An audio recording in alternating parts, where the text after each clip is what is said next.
bibliothécaire. Si vous voulez un peu de surnaturel, vous êtes sur la bonne vidéo. Surtout, n'oubliez pas de vous abonner, cliquez sur la cloche et laissez un petit like sur la vidéo. Ça fait toujours plaisir. Et maintenant, ouvrez bien vos oreilles. Bonjour mes chers bibliothécaires, j'espère que vous allez bien.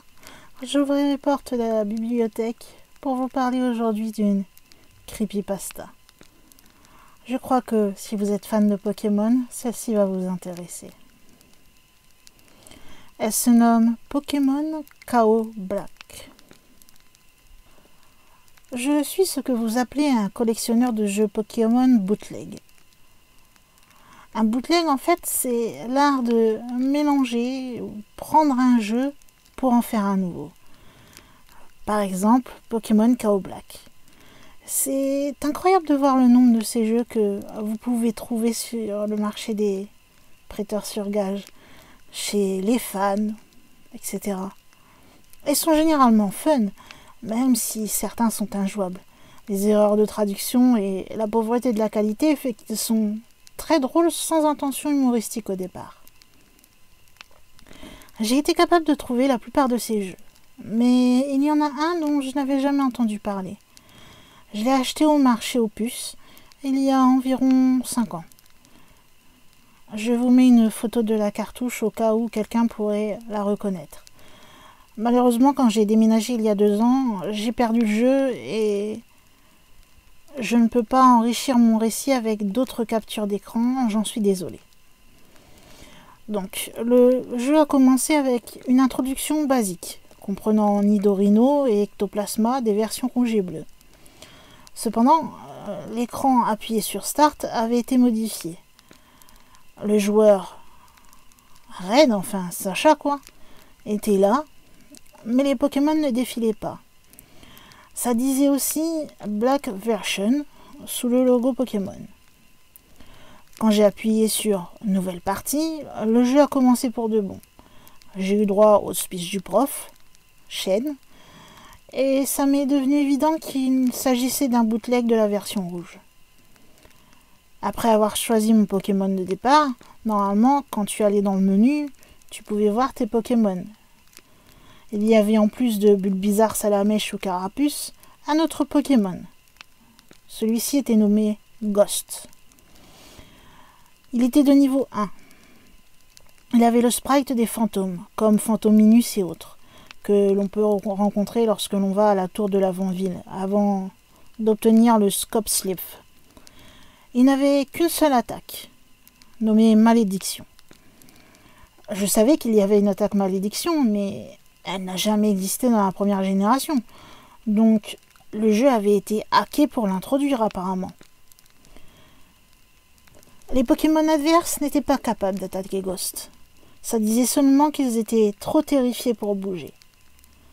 Quand on utilisait le mode Malédiction pendant un combat, l'écran devenait alors noir. Le cri du Pokémon adverse pouvait être entendu, mais il était bizarre, comme joué à une fréquence beaucoup plus basse que d'habitude. L'écran réapparaissait alors et le Pokémon n'était plus là. Si l'attaque était utilisée pendant un combat contre un dresseur, la Pokéball du Pokémon concerné disparaissait au lieu de devenir noire, comme quand ils sont KO normalement. La vérité était que le Pokémon était mort. Ce qui est encore plus étrange, c'est que même après avoir battu le dresseur et avoir vu Sacha gagner 200$, les options ATK, Pokémon, objet et fuite apparaissaient toujours. Si tu utilisais fuite, le combat se terminait comme normalement dans les versions originales. Tu pouvais aussi utiliser Malédiction, et si tu le faisais, une fois l'écran de combat quitté, le sprite du dresseur n'était plus là. En quittant le lieu et en y revenant, le sprite était celui d'une tombe, comme celle dans la tour l'Avant-Ville. L'attaque Malédiction n'était pas tout le temps utilisable. Par exemple, ça ne marchait pas contre les Pokémon de type Spectre. Ça ne marchait pas non plus contre des dresseurs que tu devais revoir par la suite, comme le Rival ou Giovanni. Cependant, l'attaque était utilisable lors de la dernière bataille contre eux. J'ai alors donc compris que le but du jeu était de permettre aux joueurs d'utiliser les jadis incapturables fantômes. Et parce que Malédiction rendait le jeu tellement facile, je l'ai utilisé pendant toute l'aventure. Cependant, le jeu restait majoritairement le même que la version rouge. Seuls quelques petits changements pouvaient être constatés. Mais là où il a commencé à vraiment changer, c'est après avoir battu le Conseil des 4. Après avoir vu le Panthéon, constitué de Ghost et quelques Pokémon de bas niveau que je n'ai pas eu à entraîner, l'écran vira d'un seul coup au noir. Une boîte de dialogue est apparue, avec écrit « Quelques années plus tard ». Après ça, on pouvait voir l'avant-ville.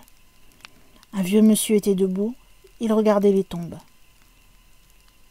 J'ai donc réalisé que cet homme, c'était Sacha. Le vieux monsieur ne pouvait marcher qu'à la moitié de la vitesse normale de marche de Sacha. Il n'avait plus un seul Pokémon sur lui, pas même Ghost. Le menu Pokémon n'était plus là. Pourtant, jusqu'à présent, il m'avait été impossible de le retirer du jeu, de le faire mettre KO ou de le déposer dans le PC. Kanto était complètement vide, il n'y avait plus personne. Il restait juste ce vieux monsieur et les tombes des dresseurs que l'on avait maudits. Plus aucun Pokémon sauvage non plus. Tu pouvais te balader à peu près partout dans Kanto, mais les déplacements étaient limités par le fait qu'il n'y avait plus aucun Pokémon capable d'utiliser les CS comme Coupe, Force et Surf. Le truc le plus étrange, c'était que, peu importe où tu allais, la musique restait celle de l'avant-ville, continuant dans une boucle infinie. Au bout d'un moment, alors que je m'ennuyais puisqu'il n'y avait plus rien à faire, j'ai trouvé un endroit où un des arbres que tu peux couper en utilisant coupe avait disparu. Celui-ci permettait de retourner à la Dielle et donc à Bourg-Palette. En entrant dans la maison et en allant exactement là où j'ai commencé le jeu, l'écran vira au noir. Puis le sprite d'un chenipan apparut. Il disparut et fut remplacé par celui d'un Rattata, puis d'un Roucoule. J'ai réalisé alors que les Pokémon progressaient de Chétiflore à Tortank, qu'il s'agissait de tous les Pokémon que j'ai maudits. Après, c'est le sprite d'un gamin qui est apparu, suivi de celui d'un collectionneur. C'était tous les dresseurs que j'avais maudits qui défilaient. Pendant cette cinématique, la musique de l'avant-ville continuait à jouer, mais la hauteur diminuait lentement.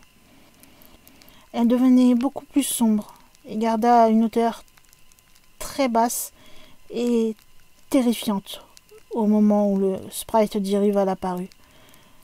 Puis soudain, un nouvel écran noir. Un moment plus tard, l'écran de combat sortit de nulle part et le sprite du dresseur était celui du vieil homme, comme celui qui nous montre comment attraper les Pokémon de la Dielle. Ghost apparut en face, comme un Pokémon sauvage, et on pouvait lire « Ghost veut se battre », comme lorsque l'on rencontre normalement un dresseur et non un Pokémon. Tu ne pouvais pas utiliser d'objet, ni de Pokémon. En utilisant fuite, cela écrivait « fuite impossible ». La seule option qui restait était attaque. En utilisant cette option, le joueur, comme lorsqu'un Pokémon n'avait plus de PP, perdait un peu de ses points de vie. Mais rien ne se passait du côté de Ghost. Quand c'était au tour de Ghost de se battre, on pouvait lire 3 petits points, tout simplement. Mais il ne lançait pas d'attaque. Il laissait le dresseur en fait se détruire tout seul. Quand il ne restait que très peu de points de vie, on entendait la musique comme une musique d'alarme. Et là alors, Ghost utilisait Malédiction. L'écran vira ainsi au noir une dernière fois. Peu importe les boutons pressés, rien ne se passait. J'ai éteint la Game Boy et je l'ai rallumée. La seule option était « Nouvelle partie ». L'ancienne avait été effacée.